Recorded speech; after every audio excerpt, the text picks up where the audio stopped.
Hello, welcome to Imran's Lifestyle Vlogs. This episode is all about how do I become a pilot. So let's get started.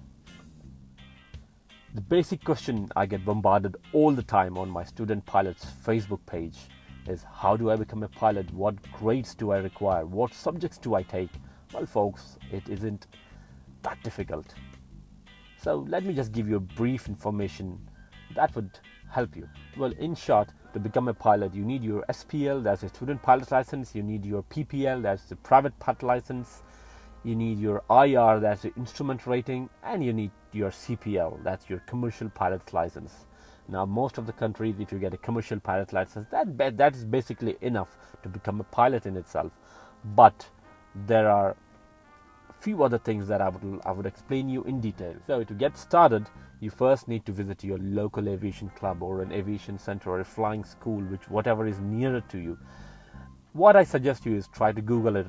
If you still can't find it, visit your local CAA or an FAA office to know more about your flying school locations. So once you visit the flying schools, you can talk to them about the procedures, what is required, what documents do I need to bring in, what documents do I need to fill in, and the cost of per hour.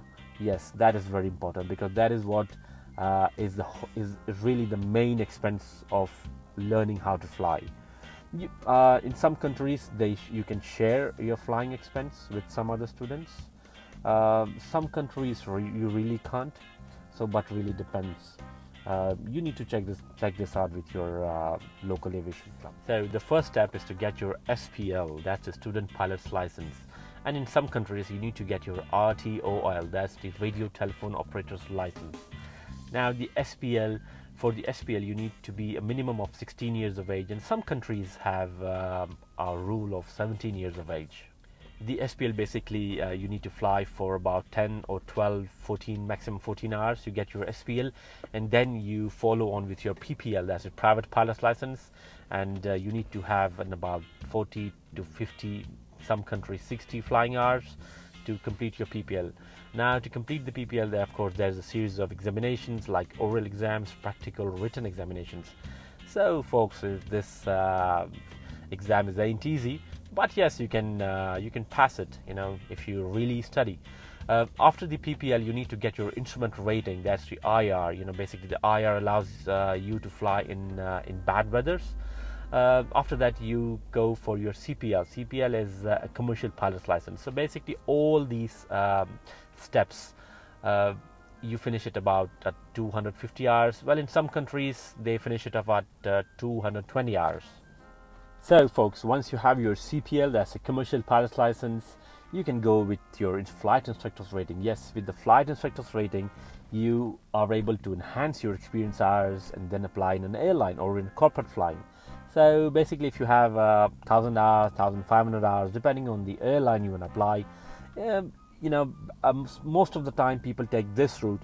Now there is another option that you can take that you are not required to pay even a single dime there. Yes, folks, that's right. That's a cadet pilot sponsorship scheme.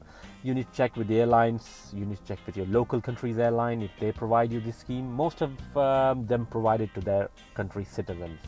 Yes. The only requirement is that you need to pass your 12th grade with good grades. Yes, folks, for the cadet pilot sponsorship scheme, you need to have good grades. But again, it all depends because the airline takes a medical exam, they take a psychological exam, oral interviews, and so many other tests. So this is the other way. You need to Google around. I'll try to provide a link down of various airlines providing the cadet pilot sponsorship scheme. So once you have your 1,500 flying hours, whether if you're acquired this hours through flight instructor program, or let's say if you're employed into a corporate or an airline flying, after the 1,500 hours, you have to do an ATPL. That's the Airline Transport Pilot's License. Some may call this as a PhD in aviation, but yes, you need to do this because most of the airlines, they require you to have an ATPL. You can Google around ATPL and you can really search what it is and what examination you need to give for this. But really, folks, this is not the matter of our subject. Our main topic is how do I become a pilot, and I've listed out the steps: the SPL, the PPL, the IR, the CPL. And yes, folks, I forgot to tell you something. After you complete your CPL, or let's say after you complete your PPL, you can even go for a multi-engine rating. Yes, with with any aircraft, a piston, a turbine, multi-engine. Now, I've got few of my friends, even me. I went this way after my CPL. I did go for a multi-engine rating, and that adds an extra advantage. But of course, it is expensive. Some people choose this path, some people don't choose this path. As I told you, some people choose the flight instructor's rating directly after their CPL. Some really don't. So there are various options. What I suggest you to do is visit your local aviation club. You might get a chance to meet and talk with the other students who have completed the CPL, and maybe some of them who are into an airline. You need to talk to your instructors. Probably they are always the best resource so that they can help you. And lastly, don't forget to join the Student Pilots Facebook page, because on that page we give you tons of information on how to become a pilot, what are different tips and techniques. There are a lot of syllabus that you can read on there, instructing topics. You have a lot of fellow pilots, you can talk to them, you can be friends with them. So I hope this answers most of the basic questions, but still, if you have any question to ask, you can always send me a message on our Facebook page, and I'll try to give you my email as well. So till then, see ya.